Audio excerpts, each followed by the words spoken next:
ഇതൊക്കെ തിരിച്ചു വരും. കാലം മുഖത്ത് നോക്കി കണക്ക് ചോദിക്കും. അതാണ് ഇപ്പോൾ ചോദിച്ചുകൊണ്ടിരിക്കുന്നത്.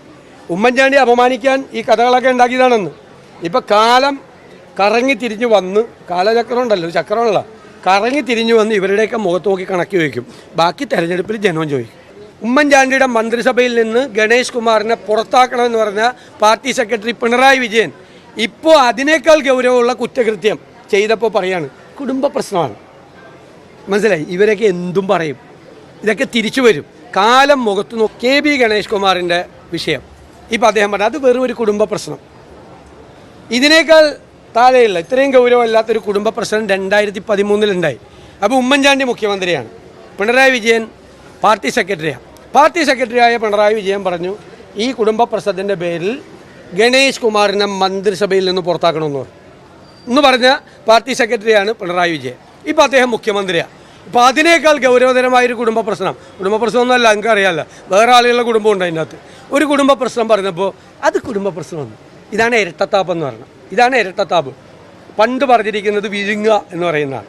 അവളോടൊപ്പമാണ് എന്ന് അടിക്കുറിപ്പോട് കൂടിയിട്ടുള്ള ഒരു കപ്പായിരുന്നു അല്ലേ. അന്ന് ആ കപ്പിൽ ചായയാണോ കാപ്പിയാണോ വെള്ളമാണെന്ന് എനിക്കറിയില്ല, കുടിച്ചു. എന്തോ കുടിച്ചിട്ട് മുഖ്യമന്ത്രിയുടെ ഓഫീസിൽ നിന്ന് എല്ലാ മാധ്യമ ഓഫീസിലേക്കും വിളിച്ചല്ലോ. അതൊന്ന് പ്രത്യേകമായിട്ട് കൊടുക്കണമെന്ന് പറഞ്ഞു. എനിക്കറിയാം മുഖ്യമന്ത്രിൻ്റെ PR അന്ന് അതിന് ശേഷം ഇതൊരു മനോഹരമായ വാക്കാണ്, അവളോടൊപ്പം എന്നുള്ളതിൻ്റെ പ്രതീകമാണ് ആ വാക്ക്. മനോഹരമായ വാക്കാണ് ആ കപ്പ്. എനിക്കും ഇഷ്ടം തോന്നി മുഖ്യമന്ത്രി അതുമായിട്ട് നിൽക്കുന്നുണ്ടപ്പോൾ. പക്ഷെ ഇപ്പം മുഖ്യമന്ത്രി അവളോടൊപ്പം അല്ല അവനോടൊപ്പമാണ് എന്ന് തെളിയിച്ച്. അപ്പോൾ പുള്ളി പറയാം കപ്പ് വീട്ടിൽ നിന്ന് കൊടുത്താണ്, മനഃപൂർവ്വം ചെയ്തതല്ല, കപ്പ് അറിയാതെ പിടിച്ചു പോയതാണ്, ആ കപ്പിൻ്റെ കൂടെ അല്ല എന്നാണ് പറയുന്നത്. കപ്പിൻ്റെ കൂടെ അല്ല, ഇപ്പം അവളോടൊപ്പം അല്ല അവനോടൊപ്പമാണ്. നമസ്കാരം. അവസരങ്ങളുടെ കലയാണ് രാഷ്ട്രീയം എന്നൊരു ചൊല്ലുണ്ട്.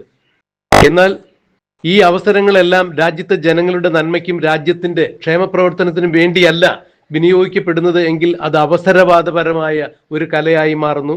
രാഷ്ട്രീയക്കാർക്ക് അഴിമതി നടത്തുന്നതിനും അരാജകത്വത്തിലേക്ക് നയിക്കുന്നതിനും വേണ്ടിയുള്ള ഒരു കുറുക്കുവഴിയായി മാറുന്നു എന്നാണ് പറയപ്പെടുന്നത്.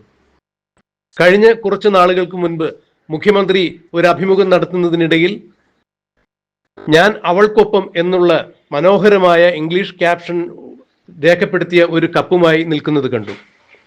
എപ്പോഴും അവൾക്കൊപ്പമാണ്, അതായത് പീഡിപ്പിക്കപ്പെടുന്ന സ്ത്രീകൾക്കൊപ്പമാണ് ഞങ്ങൾ എന്നുള്ള സർക്കാരിന്റെ നയമാണ് മുഖ്യമന്ത്രിയുടെ ആ കപ്പിൽ എഴുതിയിരുന്നത്.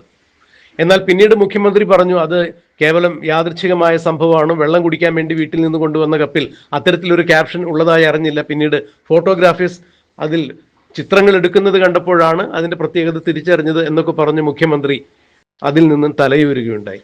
എന്നാൽ അത് വലിയ അപരാധമായ ഒരു കാര്യമല്ല.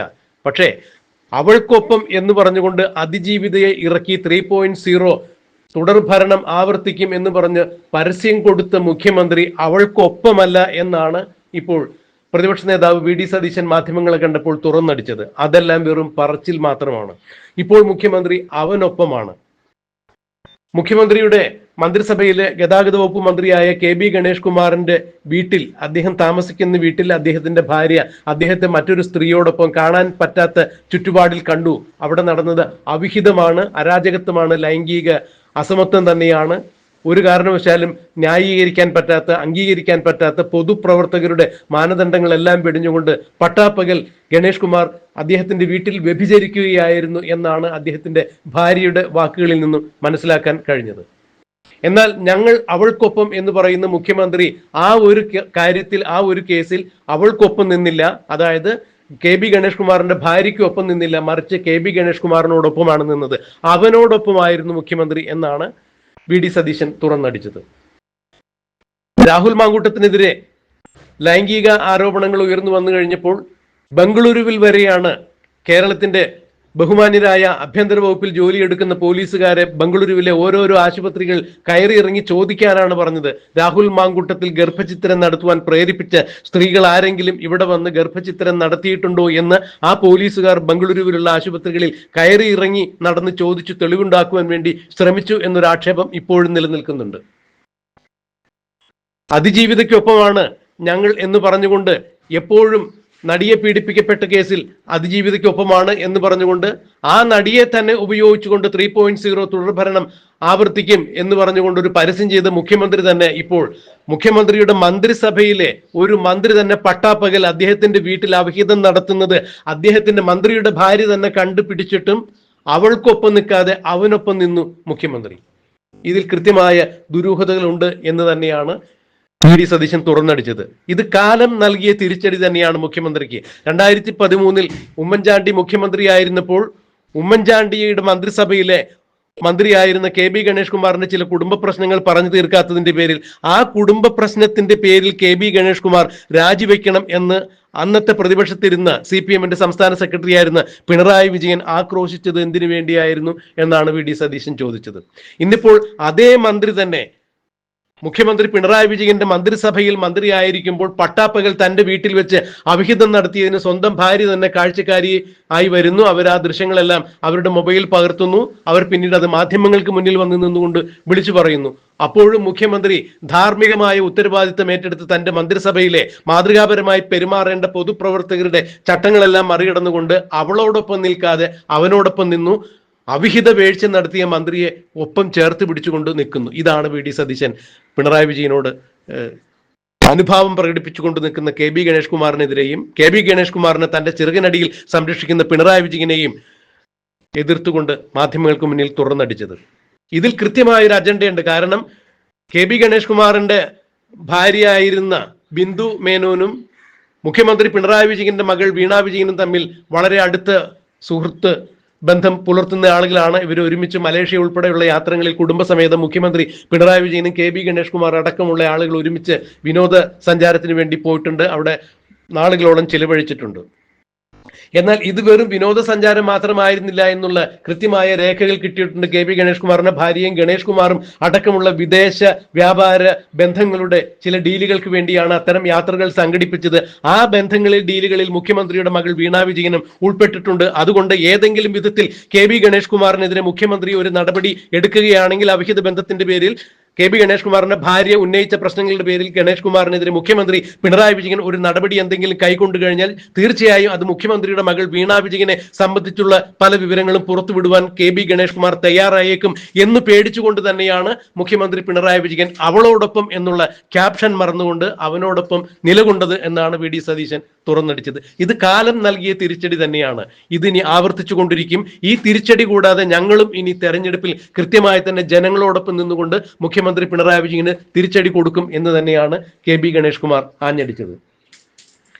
പിന്നീട് എം.വി. ഗോവിന്ദൻ കേരളത്തിലെ പ്രതിപക്ഷ നേതാവായ വി.ഡി. സതീശന് നുണയുടെ നോബൽ സമ്മാനം കൊടുക്കണം എന്നതിനെ കുറിച്ച് മാധ്യമങ്ങൾ വി.ഡി. സതീശന്റെ ശ്രദ്ധയിൽപ്പെടുത്തിയപ്പോഴും അതിനും കൃത്യമായി മറുപടി വി.ഡി. സതീശൻ നൽകുകയുണ്ടായി. കുറച്ചു നാളുകൾക്ക് മുമ്പ് കണ്ണൂർ റെയിൽവേ സ്റ്റേഷനിൽ ആരോഗ്യവകുപ്പ് മന്ത്രി വീണ ജോർജിന്റെ കഴുത്ത് പിടിച്ച് ഞെരിച്ച് തിരിച്ചു KSU പ്രവർത്തകർ എന്നൊക്കെ മാധ്യമങ്ങൾക്ക് മുന്നിൽ വന്നു നിന്നുകൊണ്ട് വിളമ്പിയത് CPM-ന്റെ സംസ്ഥാന സെക്രട്ടറിയായ ഒരിക്കലും നുണ പറയാത്ത എം.വി. ഗോവിന്ദനാണ് എന്നാണ് വി.ഡി. സതീശൻ പരിഹാസദ്യോതകമായി പറഞ്ഞത്. അന്ന് എന്തൊക്കെയാണ് മാധ്യമങ്ങളുടെ മുന്നിൽ വന്നു നിന്നുകൊണ്ട് എം.വി. ഗോവിന്ദൻ പറഞ്ഞത്? ആരോഗ്യവകുപ്പ് മന്ത്രി വീണ ജോർജിന്റെ കഴുത്ത് പിടിച്ച് തിരിച്ചു, ഇപ്പോഴും അവരുടെ കഴുത്ത് തിരിഞ്ഞാണോ ഇരിക്കുന്നത് എന്ന് വി.ഡി. സതീശൻ ചോദിക്കുകയുണ്ടായി. അവരുടെ കൈ പിടിച്ച് ഞെരിച്ചു.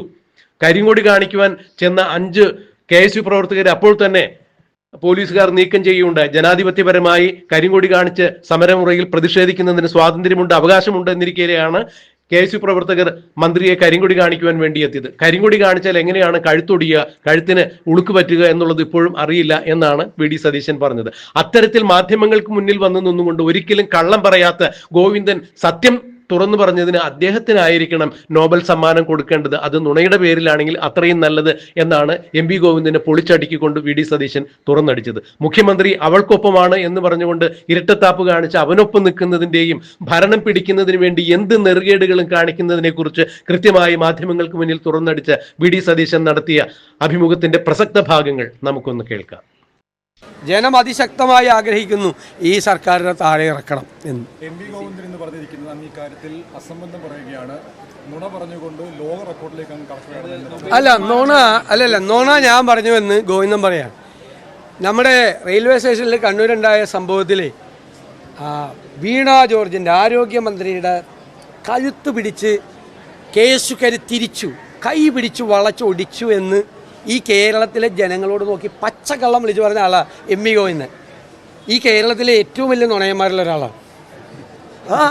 അല്ലെന്ന് നിങ്ങൾ കേട്ടില്ലേ, ആരോഗ്യമന്ത്രിയുടെ കഴുത്ത് പിടിച്ച് കേസുകാരി ഞെരിച്ച് അവിടെ ഒരു പുറയിലേക്കാണ് അവരുടെ പെടലി തിരിഞ്ഞിരിക്കുന്നത്. കൈ പിടിച്ച് ഒടിച്ചു എന്ന് നിങ്ങളോടല്ലേ വന്ന് പറഞ്ഞത്? ഇതിനേക്കാളും വലിയ കള്ള കേരളത്തിലെ അടുത്ത കാലത്ത് ഏതെങ്കിലും രാഷ്ട്രീയക്കാരൻ പറഞ്ഞിട്ടുണ്ടോ? അതല്ല അതൊക്കെ പറഞ്ഞോട്ടെ, അതൊക്കെ പറയും. ഇതിനാണ് നോബൽ സമ്മാനത്തിന് അയക്കേണ്ടത്. ഈ സാധനമാണ് നോബൽ സമ്മാനത്തിന് അയക്കേണ്ടത്. ഈ പ്രൈസ്, ഈ കഴുത്ത് പിടിച്ച് ധരിച്ച സാധനം അദ്ദേഹത്തിന് കിട്ടുള്ളൂ, വേറെ ആർക്കും കിട്ടില്ല.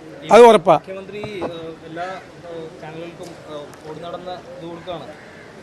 അതേ നല്ല വാക്കുകളൊക്കെ ഉപയോഗിക്കുന്നുണ്ട്. പണ്ട് N.K. പ്രേമേന്ദ്രനെ പരനാറി എന്ന് വിളിച്ചു. ഇപ്പോൾ G. സുധാകരനെ, എത്ര സീനിയറായിട്ടുള്ള ഒരു കമ്മ്യൂണിസ്റ്റുകാരനാണ്, എത്ര വർഷം അദ്ദേഹത്തിൻ്റെ സഹയാത്രികനായിരുന്ന ഒരാളാണ്. അദ്ദേഹത്തെ ചെറ്റത്തരമെന്ന് എന്നൊക്കെ പറഞ്ഞു. ഏത് മുഖ്യമന്ത്രി സ്ഥാനത്ത് ഇരുന്നുകൊണ്ട് ഉപയോഗിക്കാൻ പാടില്ലാത്ത വാക്കുകൾ ഉപയോഗിച്ച് അദ്ദേഹം സ്വയം തരം താണു. അദ്ദേഹം പറയാൻ പാടില്ല, ഞാനും പറയാൻ പാടില്ല, അതുപോലത്തെ വാക്കുകൾ ഉപയോഗിക്കാൻ പാടില്ല. ആരും പറയാൻ പാടില്ല. പൊതുരംഗത്ത് നിൽക്കുന്ന ആളുകൾ കുറേ കൂടി സംസാരിക്കണം, കുറേ കൂടി മാന്യതയോടുകൂടി സംസാരിക്കണം. എത്ര പേര് രാഷ്ട്രീയം വിട്ടുപോയിട്ടുണ്ട്? മുഖ്യമന്ത്രിയുടെ ഏറ്റവും അടുത്ത സുഹൃത്തുക്കൾ എത്ര MLA BJPയിലേക്ക് പോയിട്ടുണ്ട്. പല പാർട്ടികളിൽ നിന്നും ആളുകൾ വേറെ അഭിപ്രായ വ്യത്യാസമായിട്ട് പറഞ്ഞിട്ടുണ്ട്. അവരെക്കുറിച്ചൊക്കെ ഇതുപോലത്തെ മോശമായ വാക്കുകൾ ഉപയോഗിക്കാൻ പാടില്ല. മുഖ്യമന്ത്രി സ്ഥാനത്ത് ഇരുന്നുകൊണ്ട് ഒട്ടും പാടില്ല. അത് കേരളം നോക്കുകയാണ്, ചെറുപ്പക്കാരൊക്കെ കാണുവാണ്. ഇങ്ങനത്തെ വാക്കുകളാണോ ഈ രാഷ്ട്രീയക്കാരൊക്കെ ഉപയോഗിക്കുന്നതെന്നോർത്ത് രാഷ്ട്രീയ നേതാക്കളോട് ഈ കുട്ടികൾക്കൊക്കെ പുച്ഛം തോന്നും. ഞങ്ങൾക്കൊരു ആശങ്കയില്ല. ഞങ്ങൾക്ക് അത് മറികടക്കാനുള്ള എല്ലാ തന്ത്രവും ഞങ്ങളുടെ കയ്യിലുണ്ട്.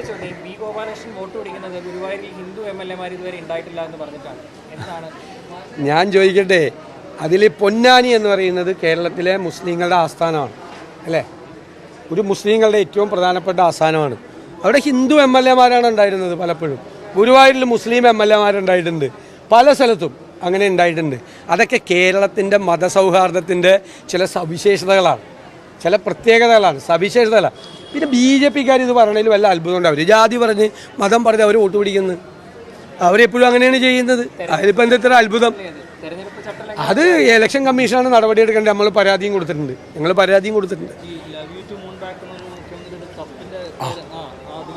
ആ കപ്പ് അവളോടൊപ്പമാണ് എന്ന് അടിക്കുറിപ്പോട് കൂടിയിട്ടുള്ള ഒരു കപ്പായിരുന്നു അല്ലേ? അന്ന് ആ കപ്പിൽ ചായയാണോ കാപ്പിയാണോ വെള്ളമാണെന്ന് എനിക്കറിയില്ല, കുടിച്ചു. കുടിച്ചിട്ട് മുഖ്യമന്ത്രിയുടെ ഓഫീസിൽ നിന്ന് എല്ലാ മാധ്യമ ഓഫീസിലേക്കും വിളിച്ചല്ലോ. അതൊന്ന് പ്രത്യേകമായിട്ട് കൊടുക്കണമെന്ന് പറഞ്ഞു. എനിക്കറിയാം മുഖ്യമന്ത്രിൻ്റെ PR അന്ന് അതിനുശേഷം ഇതൊരു മനോഹരമായ വാക്കാണ്, അവളോടൊപ്പം എന്നുള്ളതിൻ്റെ പ്രതീകമാണ് ആ വാക്ക്. മനോഹരമായ വാക്കാണ് ആ കപ്പ്. എനിക്കും ഇഷ്ടം തോന്നി മുഖ്യമന്ത്രി അതുമായിട്ട് നിൽക്കുന്നുണ്ടപ്പോൾ. പക്ഷെ ഇപ്പം മുഖ്യമന്ത്രി അവളോടൊപ്പം അല്ല അവനോടൊപ്പമാണ് എന്ന് തെളിയിച്ച്. അപ്പോൾ പുള്ളി പറയാം കപ്പ് വീട്ടിൽ നിന്ന് കൊടുത്താണ്, മനഃപൂർവ്വം ചെയ്തതല്ല, കപ്പ് അറിയാതെ പിടിച്ചു പോയതാണ്, ആ കപ്പിൻ്റെ കൂടെ അല്ല എന്നാണ് പറയുന്നത്. കപ്പിൻ്റെ കൂടെ അല്ല, ഇപ്പം അവളോടൊപ്പം അല്ല അവനോടൊപ്പമാണ്. ഞാൻ ഒറ്റ ഉദാഹരണം ചോദിക്കട്ടെ. KB ഗണേഷ് കുമാറിൻ്റെ വിഷയം.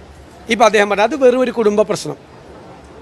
ഇതിനേക്കാൾ താഴെയുള്ള ഇത്രയും ഗൗരവമല്ലാത്തൊരു കുടുംബ പ്രശ്നം 2013 അപ്പോൾ ഉമ്മൻചാണ്ടി മുഖ്യമന്ത്രിയാണ്, പിണറായി വിജയൻ പാർട്ടി സെക്രട്ടറിയാണ്. പാർട്ടി സെക്രട്ടറിയായ പിണറായി വിജയൻ പറഞ്ഞു ഈ കുടുംബ പ്രശ്നത്തിൻ്റെ പേരിൽ ഗണേഷ് കുമാറിനെ മന്ത്രിസഭയിൽ നിന്ന് പുറത്താക്കണമെന്ന് പറഞ്ഞ പാർട്ടി സെക്രട്ടറിയാണ് പിണറായി വിജയൻ. ഇപ്പോൾ അദ്ദേഹം മുഖ്യമന്ത്രിയാണ്. ഇപ്പോൾ അതിനേക്കാൾ ഗൗരവതരമായൊരു കുടുംബ പ്രശ്നമൊന്നുമല്ല, നിങ്ങൾക്ക് അറിയാമല്ലോ, വേറെ ആളുകളുടെ കുടുംബം ഉണ്ട് അതിനകത്ത്. ഒരു കുടുംബ പ്രശ്നം പറഞ്ഞപ്പോൾ അത് കുടുംബ പ്രശ്നമാണ്. ഇതാണ് ഇരട്ടത്താപ്പ് എന്ന് പറയുന്നത്. ഇതാണ് ഇരട്ടത്താപ്പ്. പണ്ട് പറഞ്ഞിരിക്കുന്നത് വിഴുങ്ങുക എന്ന് പറയുന്നതാണ്. 2013 സ്റ്റേറ്റ്മെൻ്റ് എടുത്ത് നോക്കും ഇല്ലേ? ശരിയാണോ? ഉമ്മൻചാണ്ടിയുടെ മന്ത്രിസഭയിൽ നിന്ന് ഗണേഷ് കുമാറിനെ പുറത്താക്കണമെന്ന് പറഞ്ഞ പാർട്ടി സെക്രട്ടറി പിണറായി വിജയൻ ഇപ്പോൾ അതിനേക്കാൾ ഗൗരവമുള്ള കുറ്റകൃത്യം ചെയ്തപ്പോൾ പറയാണ് കുടുംബ പ്രശ്നമാണ്. മനസ്സിലായി? ഇവരൊക്കെ എന്തും പറയും, ഇതൊക്കെ തിരിച്ചു വരും. കാലം മുഖത്ത് നോക്കി കണക്ക് ചോദിക്കും. അതാണ് ഇപ്പോൾ ചോദിച്ചുകൊണ്ടിരിക്കുന്നത്. ഉമ്മൻചാണ്ടി അപമാനിക്കാൻ ഈ കഥകളൊക്കെ ഉണ്ടാക്കിയതാണെന്ന്. ഇപ്പോൾ കാലം കറങ്ങി തിരിഞ്ഞു വന്ന്, കാലചക്രം ഉണ്ടല്ലോ, ചക്രമുള്ള കറങ്ങി തിരിഞ്ഞു വന്ന് ഇവരുടെയൊക്കെ മുഖത്ത് നോക്കി കണക്ക് ചോദിക്കും. ബാക്കി തെരഞ്ഞെടുപ്പിൽ ജനവും ചോദിക്കും.